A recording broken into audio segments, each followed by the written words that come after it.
Shalom saudaraku, pada bulan November Penatua dan kita semua belajar bagaimana meningkatkan kapasitas untuk rencana Tuhan.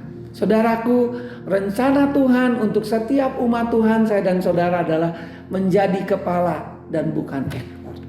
Saudaraku, Tuhan ingin kita menjadi orang-orang yang memegang kunci di 7 gunung, tetapi seringkali jujur, kenapa kita tidak mencapai apa yang kita rindukan, apa yang kita perjuangkan, apa yang kita doakan?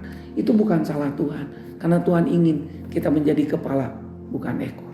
Tetapi yang saya lihat adalah karena kita semua puas dengan keadaan diri kita.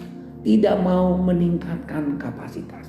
Kapasitas dalam Kamus Bahasa Indonesia adalah ruang yang tersedia, daya tampung untuk kita memiliki kemampuan untuk berproduksi. Kata lain adalah bagaimana kita mampu menampung sesuatu dan menghasilkan sesuatu. Rasul Petrus dalam 2 Petrus 1 ayat 5 mengingatkan kepada jemaat Tuhan.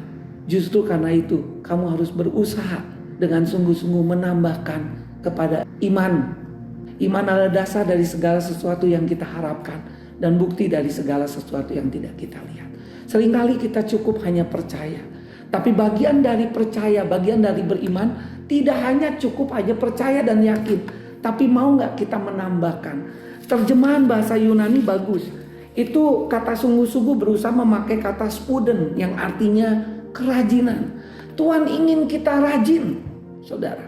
Kapasitas itu bicara tentang kita mau rajin, mau mengerahkan seluruh potensi untuk kita mencapai hal yang maksimal. Tentu kita harus buang sikap yang santai, malas, asal-asalan, dan kerja juga tidak berhati-hati dan ceroboh.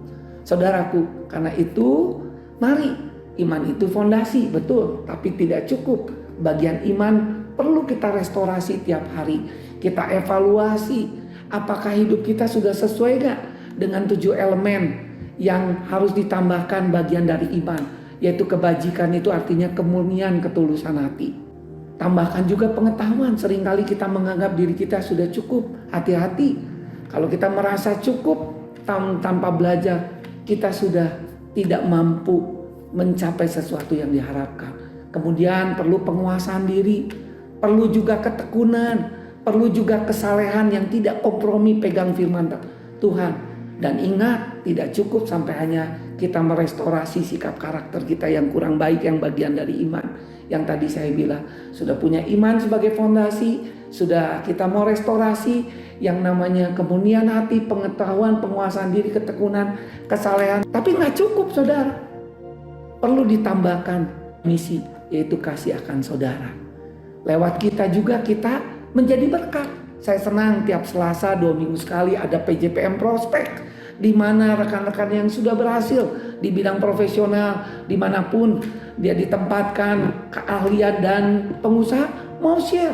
Itu yang indah, saudara. Karena yang berbahagia adalah bukan apa yang kau punya, tapi apa yang kau punyai itu bisa jadi berkat. Itu kata Mother Teresa. Lanjutkan teman-teman PJPM Prospek untuk itu, untuk berbagi. Dan gak cukup hanya berbagi untuk saudara seiman, tapi untuk semua orang, supaya kita menjadi berkat bagi bangsa kita dan bagi bangsa-bangsa. Karena itu perlu kita cek. Saya juga cek. Saya merasa diri saya sebagai penatua banyak kekurangan, dan saya harus belajar, dan saya ambil studi, tentu untuk hormat dan kemuliaan Tuhan.